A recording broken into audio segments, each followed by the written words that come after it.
प्रदेश में लंपी के side effect से पशुपालक परेशान। कई जिलों में दुग्ध उत्पादन में जबरदस्त गिरावट। रोजाना 4 लाख लीटर दूध कलेक्शन की आई कमी।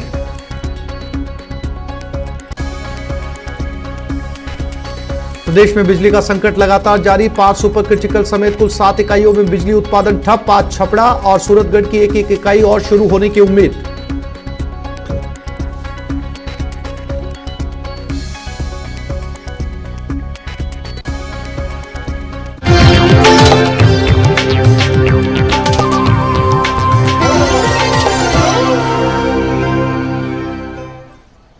नमस्कार, आप देख रहे हैं न्यूज 18 राजस्थान। आपके साथ मैं हूं आसिफ और 10 बजे की 10 बड़ी खबरों के साथ शुरुआत करते हैं। अपनों के बागी सुर, बिजली संकट पर समाधान कब, बेरोजगारों को रोजगार गारंटी, मानव तस्करी का पर्दाफाश, लंपी के साइड इफेक्ट, प्रबुद्ध जन सम्मेलन का जश्न, गिरफ्त से दूर कोटा का दरिंदा, वाटर सप्लाई पर ब्रेक, बेकाबू टैंकर की जोरदार भिड़ंत और एटीएम लूट की नाकाम कोशिश।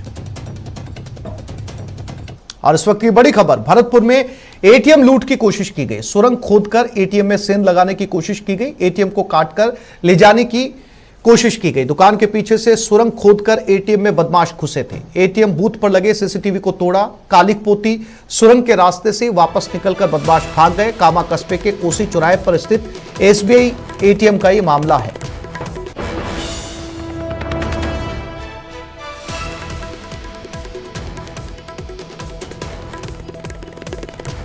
ये भरतपुर की तस्वीरें हैं और जो बदमाश थे उन्होंने सुरंग खोदकर एटीएम तक पहुंचने की कोशिश की। ये तस्वीरें देख सकते हैं, यहां से सुरंग खोदी गई और सुरंग के रास्ते से ही वापस निकलकर बदमाश भाग गए।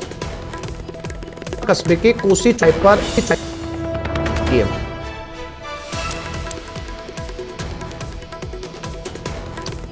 हालांकि लूट की कोशिश नाकाम रही। एटीएम को काटने की कोशिश की।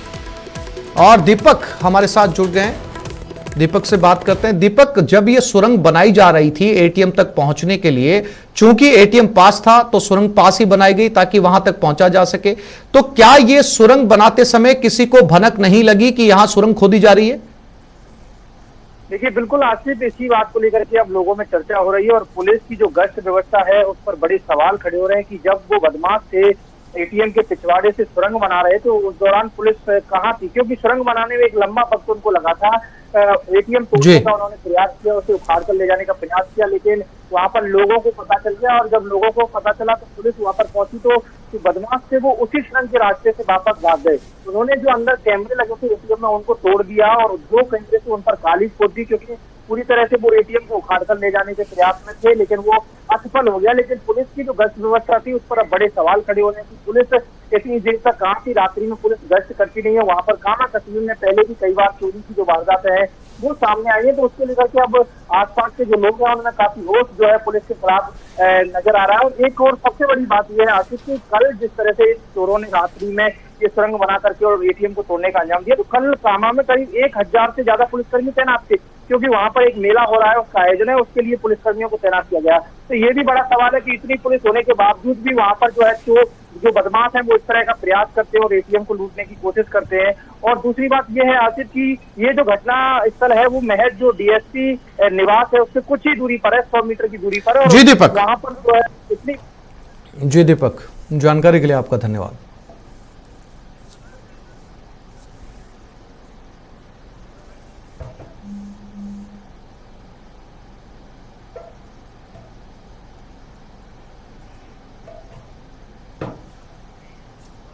और जैसलमेर के छतरेल से बड़ी खबर, बच्चों ने स्कूल के मेन गेट पर ताला जड़ दिया। ताला जड़कर स्कूली बच्चे विरोध प्रदर्शन कर रहे हैं। परिजन और ग्रामीण भी बच्चों के साथ प्रदर्शन में शामिल है। शिक्षकों के तबादले से नाराज है बच्चे और परिजन। पिछले 1 साल से प्रिंसिपल का पद भी खाली पड़ा है। रिक्त पदों के चलते पढ़ाई भी प्रभावित हो रही है।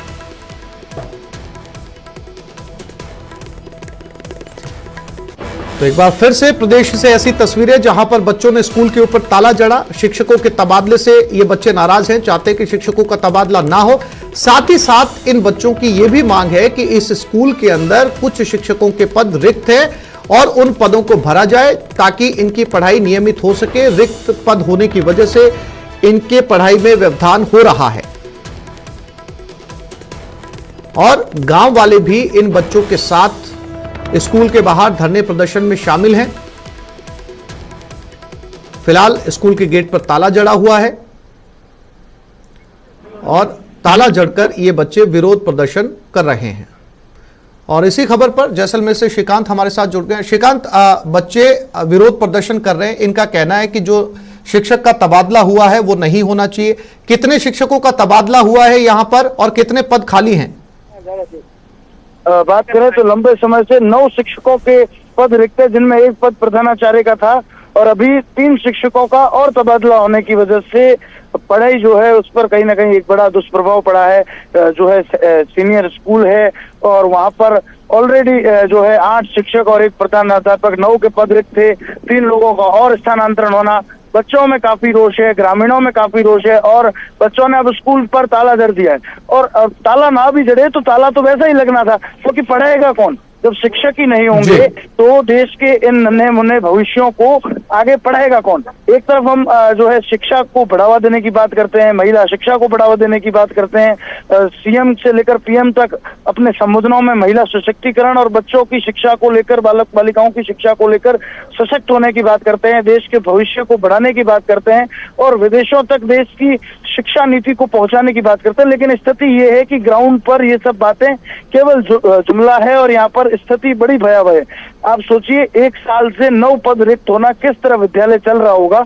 जो वहाँ शिक्षक थे उन लोगों की कितनी मेहनत होगी कि वो बच्चे पास हो पाए। और उसके बाद रिजल्ट जो है, सरहदी इलाका है, ऑलरेडी पिछड़ा हुआ है, शिक्षा को अब बढ़ावा देने की जरूरत है और वहाँ पे लगातार स्थानांतरण, जबकि नीति कहती है कि सरहदी इलाकों के यहाँ के शिक्षकों को बाहर ना भेजा जाए, अपितु बाहर से यहाँ लाया जाए।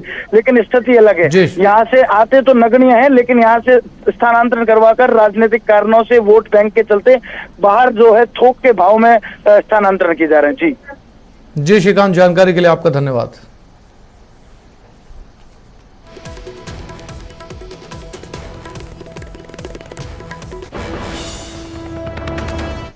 और ये खबर अजमेर से। जामोला में दूसरे दिन एक भी छात्र स्कूल नहीं पहुंचा। दूसरे दिन भी छात्रों का स्कूल के बाहर प्रदर्शन जारी है। स्कूल के बाहर टेंट लगाकर ग्रामीण और छात्र धरने पर बैठे हैं।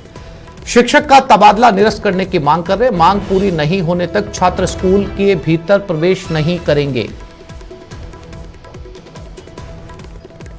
अभिजीत दवे हमारे साथ जुड़ गए हैं। अभिजीत, लगातार प्रदेश से इस तरह की खबरें आ रही हैं कि अलग अलग स्कूलों के अंदर बच्चे ताला लगाकर शिक्षक के तबादले का विरोध कर रहे हैं, लेकिन समझने वाली बात यह है कि तबादला जो है वो एक सतत प्रक्रिया है। ऐसे शिक्षक जिनका तबादला होता है वो बच्चों को जाकर क्यों नहीं समझाते कि जो दूसरा शिक्षक आएगा वो उन्हें पढ़ाएगा? देखिए, अजमेर जिले के मसूदा उपखंड के जामोला गांव में जो लगातार दूसरे दिन स्कूल में तालेबंदी हुई है, ये विशुद्ध रूप से प्रशासनिक लहजे से जो स्थानांतरण प्रक्रिया के तहत स्थानांतरण हुआ है और जिस अध्यापक का यहाँ से तबादला हुआ है उसके स्थान पर दूसरे अध्यापक ने यहाँ पर पदभार ग्रहण भी कर लिया है। लेकिन व्यक्ति विशेष शिक्षक के मांग को लेकर जो है ये पूरा आंदोलन चल रहा है, जिसको लेकर लगातार कल जो शिक्षा विभाग के अधिकारियों और ग्रामीणों के बीच में वार्ता भी हुई थी, लेकिन वो वार्ता बेनतीजा रही और ग्रामीण और विद्यार्थी इसी मांग पर अड़े हुए हैं कि जिस शिक्षक का तबादला यहाँ से किया गया है उसी शिक्षक को वापस लाया जाए। लेकिन ये काफी समझाने के प्रयास किए गए विद्यार्थियों को भी, ग्रामीणों को भी, कि स्थानांतरण एक प्रशासनिक प्रक्रिया का हिस्सा है और कभी न कभी स्थानांतरण होगा। लेकिन जो ग्रामीण और विद्यार्थी है वो इस चीज को समझ नहीं रहे और लगातार दूसरे दिन स्कूल पर तालेबंदी कर दी और स्कूल के बाहर टेंट लगाकर जो ग्रामीणों का धरना था उस धरने में आज विद्यार्थी भी शामिल हुए। तो कहीं ना अभिजीत जी अभिजीत, क्या ऐसे में ऐसे शिक्षक का नैतिक उत्तरदायित्व नहीं बनता कि बच्चों के बीच में जाके समझाए उन्हें? बनता है, क्योंकि ये कहीं ना कहीं जो व्यवस्था है ये शिक्षण प्रणाली पर एक तरीके का सवालिया निशान खड़ा करने वाली है। जिस शिक्षक का तबादला हुआ है उसने भी अपनी नई पोस्टिंग प्लेस पर ज्वाइन कर लिया है, ऐसा नहीं है कि उसने ज्वाइन नहीं किया है और ये पूरा एजुकेशन हो रहा है। लेकिन अब समस्या ये है, डेडलॉक को तोड़ने कल वार्ता भी हुई, वार्ता भी नजर आ रही, आज वापस से शिक्षा विभाग के अधिकारी जो है समझाइश के प्रयास। जानकारी के लिए आपका धन्यवाद।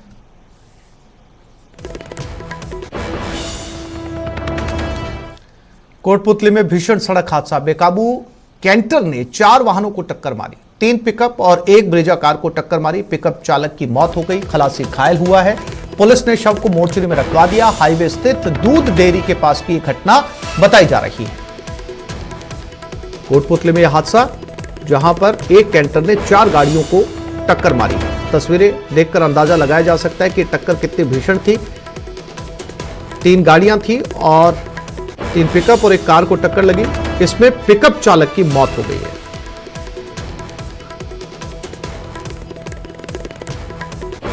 कोटपुतली जयपुर में यह हादसा।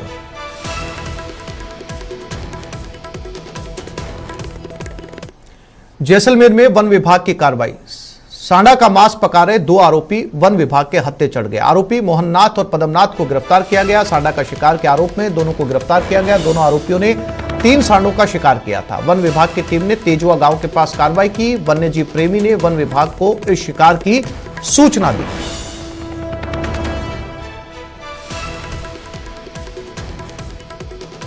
जैसलमेर में 2 लोगों को गिरफ्तार किया गया है। वन विभाग के हत्थे चढ़े हैं। इन लोगों ने सांडे का शिकार किया, फिर उसे पकाने की कवायद में ये वन विभाग के हत्थे चढ़ गए। तेजुआ गांव है जहां पर यह कार्रवाई की गई है।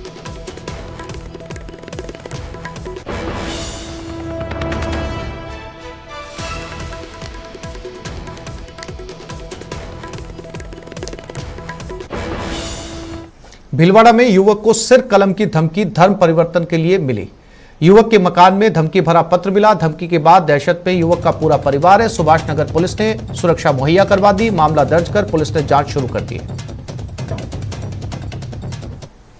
नाम का व्यक्ति है जो सुभाष नगर थाना सर्किल में रहता है। उसने कल थाने पे उपस्थित होकर रिपोर्ट दी कि मुझे मेरे घर के पोर्च में एक पत्र मिला जिसमें धमकी दी गई कि आप धर्म परिवर्तन कर लो, आपको पैसे दिए जाएंगे, प्रलोभन दिया गया। धर्म परिवर्तन नहीं करने पर सर कलम करने की धमकी दी गई, जिस पे प्रकरण पंजीबद्ध किया गया। उसमें अनुसंधान किया जा रहा है। जिस व्यक्ति ने पत्र लिखा है उसको तुरंत ही गिरफ्तार किया जाकर प्रकरण में अग्रिम अनुसंधान किया जाएगा। उसको हमारे द्वारा गार्ड उपलब्ध करा दी गई है और वो हम निरंतर सुरक्षा घेरे में। तो ये मामला भीलवाड़ा से जुड़ा है। एक परिवार का आरोप है और इसी खबर पर भीलवाड़ा में राहुल कौशिक से बात करते हैं। राहुल, क्या पुलिस के हत्थे वो शख्स चढ़ा जिसने पत्र लिखा था, सिर कलम की धमकी दी गई थी? दरअसल पूरा मामला था क्या? ये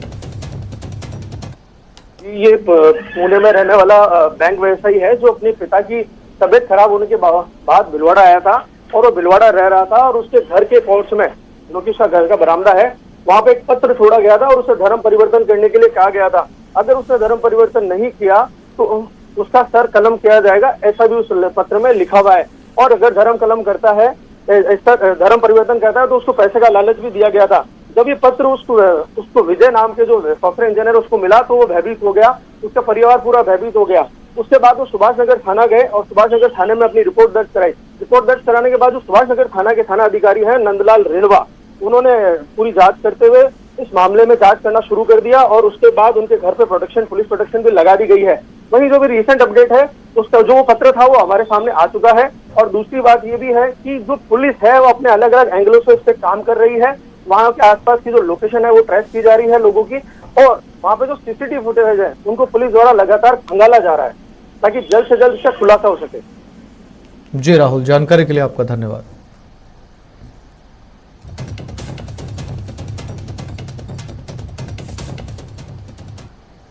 और अब बात सिरोही की, जहां पुलिस ने नाबालिग लड़कियों को महाराष्ट्र गुजरात में बेचने वाले गिरोह का पर्दाफाश करते हुए 5 आरोपियों को गिरफ्तार किया है। बता दें, आरोपियों के चंगुल से भागकर आई एक पीड़िता ने पुलिस में मामला दर्ज करवाया था कि गुजरात की एक गैंग आदिवासी क्षेत्र से नाबालिग लड़कियों को बेला फुसलाकर अपने साथ ले जाते हैं और इन लड़कियों को अलग अलग लोगों को बेच देते हैं। इसके बाद पुलिस टीम ने गिरोह के सदस्यों के ठिकानों पर दबिश देकर गिरोह के 5 सदस्यों को गिरफ्तार करने में कामयाबी हासिल की है। 2 कंप्लेंट्स आई थी कि नाबालिग लड़कियों को, जो ट्राइबल्स हैं, उन लड़कियों को बहला फुसला के लेके जा रहे हैं। इन कंप्लेंट्स के ऊपर मुकदमा दर्ज किया था, जिसका अनुसंधान स्वयं सीओ पिंडवाड़ा जेठू सिंह कर रहे थे। उसमें जब इन्होंने उस मुकदमे का गहनता से अनुसंधान किया तो ये बात सामने आई कि एक वनराज करके व्यक्ति है, वो और उसकी बीवी इस तरह की गतिविधियों में इन्वॉल्व हैं जो नाबालिग लड़कियों को ले जाके आगे गुजरात में भेज देते हैं। करौली में बनास नदी पर बनी पुलिया टूटी। सपोट्रा के हाड़ौती और भूरी पहाड़ी के बीच ये बनास नदी बहती है। एक दशक पहले बनास नदी पर यह पुलिया बनी थी। पानी के बहाव के दौरान करीब 100 मीटर पुलिया क्षतिग्रस्त हुई। दोनों जिलों को जोड़ने वाली प्रमुख सड़क पर यह पुलिया बनी हुई थी। लगभग 10 साल पहले इस पुलिया को बनाया गया था। 100 मीटर पुलिया अब डैमेज हो चुकी है। ऐसे में लोगों को खासी परेशानी का यहां पर सामना करना पड़ रहा है। तस्वीरें देखकर आप अंदाजा लगा सकते हैं कि किस तरीके से कंस्ट्रक्शन यहां पर टूटा है। पिछले दिनों हुई लगातार बारिश और पानी की चादर चलते रहने की वजह से प्रदेश के कई पुलियाओं को नुकसान पहुंचा है और इसी में करौली का यह पुलिया।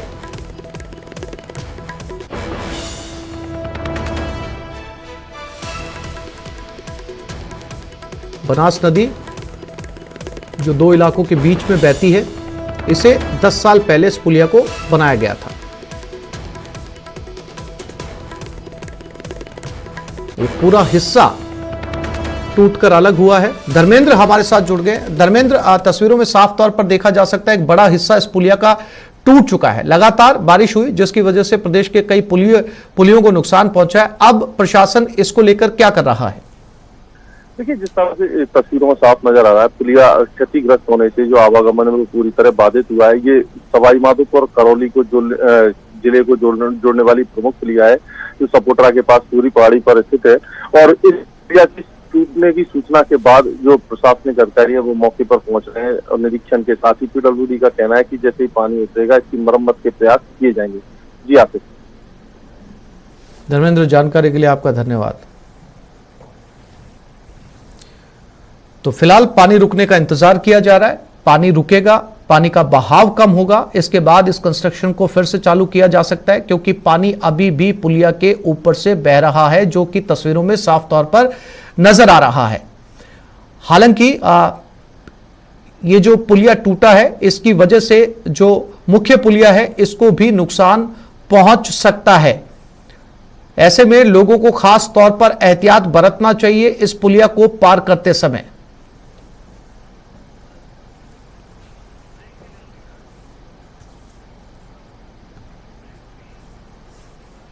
एक छोटे से ब्रेक के लिए रुक रहे हैं, जल्द लौटेंगे।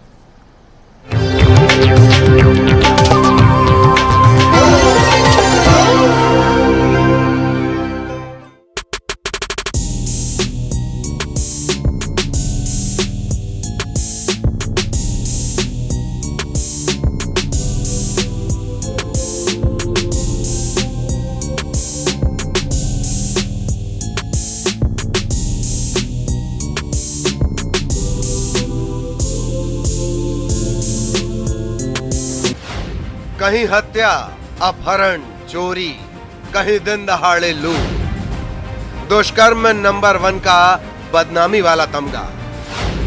एनसीआरबी की रिपोर्ट से प्रदेश शर्मसार। देखिए बेकाबू अपराध, आपका मुद्दा आपके जुबान में। न्यूज 18 राजस्थान पर शनिवार 5:26 पर।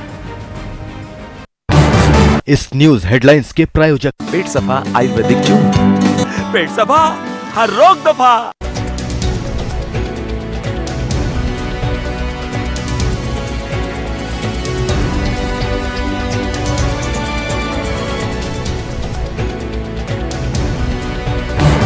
इस न्यूज हेडलाइंस के प्रायोजक पेट सफा आयुर्वेदिक चूर्ण।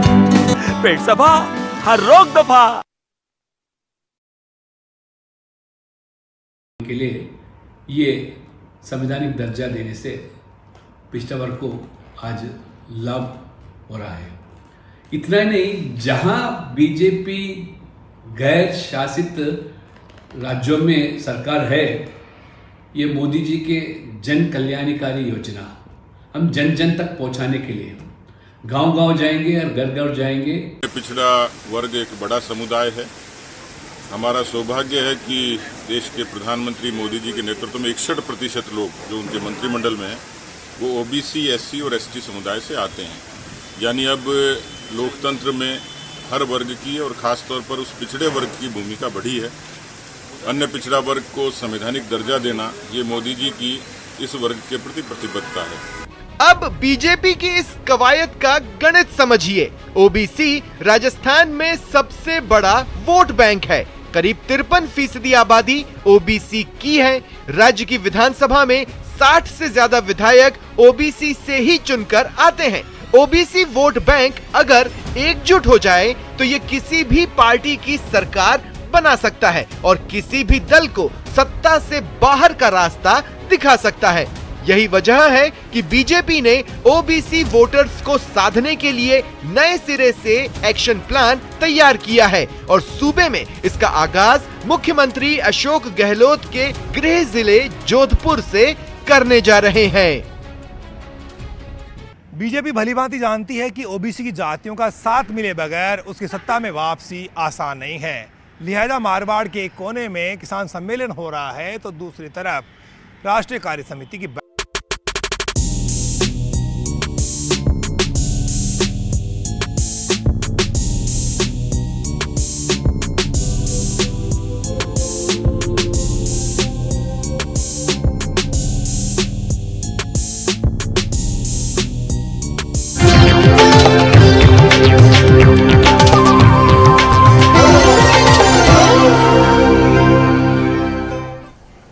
और अब बात कोटा की, जहां 3 दिन बीत चुके हैं लेकिन कोटा के दरिंदे अब तक पुलिस की गिरफ्त से दूर हैं। उद्योगनगर थाना इलाके में नाबालिग के साथ गैंगरेप मामले में 3 दिन बाद भी आरोपी को पकड़ने में पुलिस नाकाम है।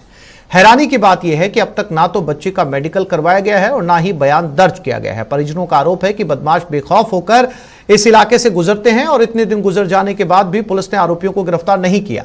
इस घटना को लेकर बाल कल्याण समिति के अध्यक्ष ने भी नाराजगी जताई है, लेकिन अब तक आरोपी पुलिस की गिरफ्त से दूर है। ऐसे में सवाल उठता है कि क्या ऐसे अपराधियों में भय होगा और पुलिस पर आमजन का विश्वास बढ़ पाएगा। तो रोहित और ना कार लेकर आ जाते हैं, कार लेकर आते ना तो फिर शीला बैठ जाती कार में और मैं घर जाने की बोलती हूँ ना तो राजा चांट लगा के बिठा लेता है कि बैठ जा। तो फिर ना गाड़ी पैक कर देते ताकि आवाज़ नहीं जा सकती। फिर ले जाके बूंदी रोड त्रिकुटा मंदिर के यहाँ वहाँ छोड़ देते हैं। फिर शीला तो पी लेती है पूरी बियर पी के रहती है और फिर मुझे भी मार के बियर पिलाते हैं तो मैं तो नहीं पीती बियर। फिर मैं बाहर बैठी रहती हूँ तो राजा दोबारा मार के अंदर ले जाता है रूम में। 31 तारीख को जो है उद्योगनगर थाने में एक रिपोर्ट दर्ज हुई है। इसमें एक नाबालिग बच्ची की ने रिपोर्ट दी है और जिसमें कुछ नामजद अपराधियों के खिलाफ उसने सामूहिक बलात्कार की बात कही है अलग अलग जगह पे। मुकदमे में अनुसंधान किया जाकर अग्रिम अनुसंधान जारी है। कोचिंग नगरी में एक बार फिर गैंगरेप की वारदात को अंजाम देने का मामला सामने आया। 16 वर्षीय बालिका के साथ करीब आधा दर्जन बदमाशों ने वारदात को अंजाम दिया। शहर के अलग अलग इलाकों में ले जाकर कई दिनों तक बालिका के साथ वारदात की। फिलहाल इस मामले में आरोपी 3 दिन बाद भी पुलिस की पकड़ से दूर हैं। वही परिजनों का आरोप है कि मामला दर्ज करवाने के बाद भी आरोपी घर आकर धमकी दे रहे हैं और फिलहाल पुलिस उसको गिरफ्तार नहीं कर पा रही है। फिलहाल उद्योगनगर थाना पुलिस पूरे मामले की जांच कर रही है। कोटा से न्यूज़ 18 राजस्थान के लिए।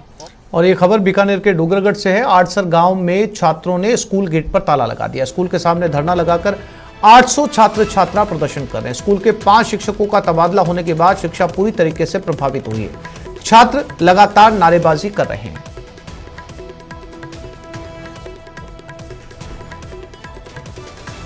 डूंगरगढ़ के आड़सर गांव में सरकारी स्कूल है। इस सरकारी स्कूल पर पढ़ने वाले बच्चों की संख्या लगभग 800 के करीब बताई जा रही है।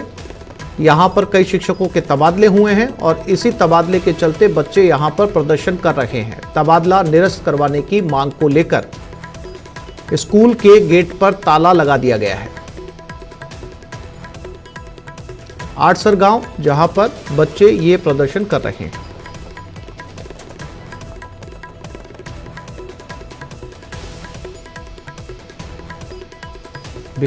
बीकानेर के डूंगरगढ़ आड़सर गांव में ये प्रदर्शन जारी है। बताया जा रहा है कई शिक्षकों का तबादला इस स्कूल से बाहर कर दिया गया, जिसको लेकर बच्चे ताला लगाकर गांव वालों के साथ मिलकर प्रदर्शन कर रहे हैं और यहां पर बच्चों की तादाद लगभग 800 के करीब बताई जा रही है। विक्रम जगरवाल हमारे साथ जुड़ गए। विक्रम, इस प्रदर्शन का कारण शिक्षकों का तबादला है या शिक्षकों की कमी?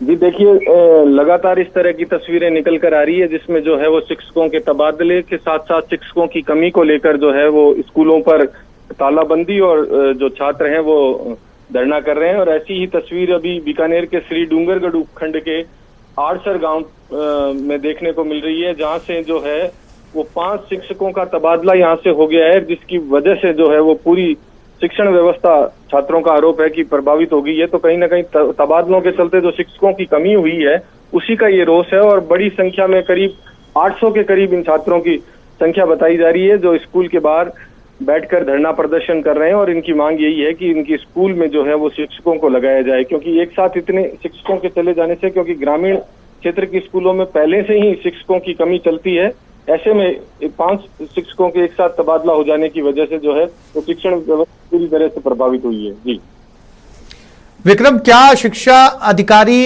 या शिक्षा से जुड़ा कोई कर्मचारी इनसे बात करने के लिए पहुंचा है? क्योंकि बच्चों की तादाद अच्छी खासी है, 5 शिक्षकों का तबादला कर दिया गया, स्कूल पर ताला लग गया है, ऐसे में बच्चे पढ़ाई कैसे कर पाएंगे?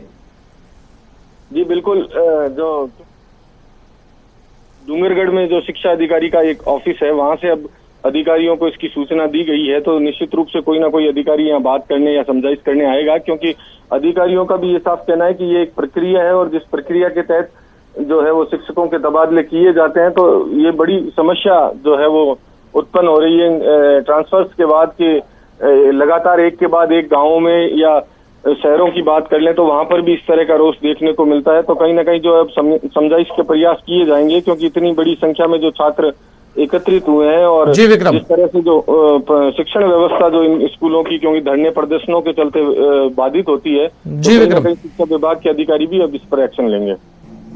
जानकारी के लिए आपका धन्यवाद।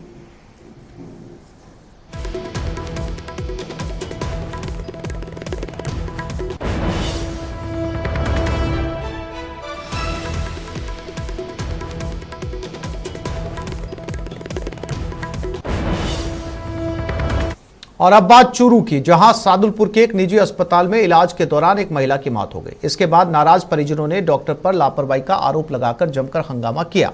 घटना बस स्टैंड के समीप स्थित एक निजी अस्पताल की है। दरअसल कल शाम को करंट लगने के बाद महिला को निजी अस्पताल में भर्ती करवाया गया, लेकिन ऑपरेशन होने के बाद इलाज के दौरान महिला की मौत हो गई। इसके बाद मौत से नाराज परिजनों ने डॉक्टर पर लापरवाही का आरोप लगाकर अस्पताल के सामने विरोध प्रदर्शन किया। परिजनों का कहना है कि सही तरीके से इलाज नहीं होने के कारण महिला की मौत हुई है।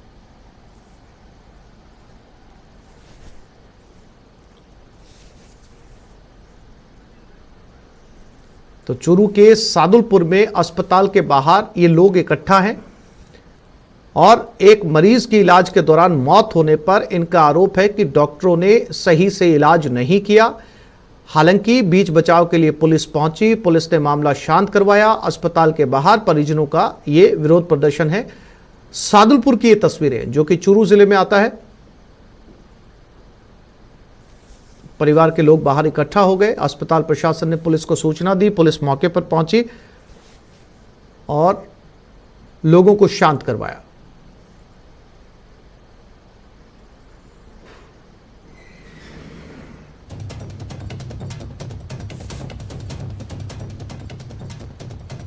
परिजनों का कहना है कि डॉक्टर्स ने इलाज के दौरान लापरवाही बरती थी, जिसकी वजह से इस महिला की मौत हो गई।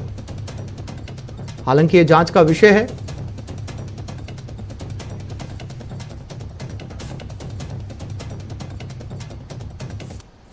एक छोटे से ब्रेक के लिए रुकेंगे, जल्द लौटेंगे।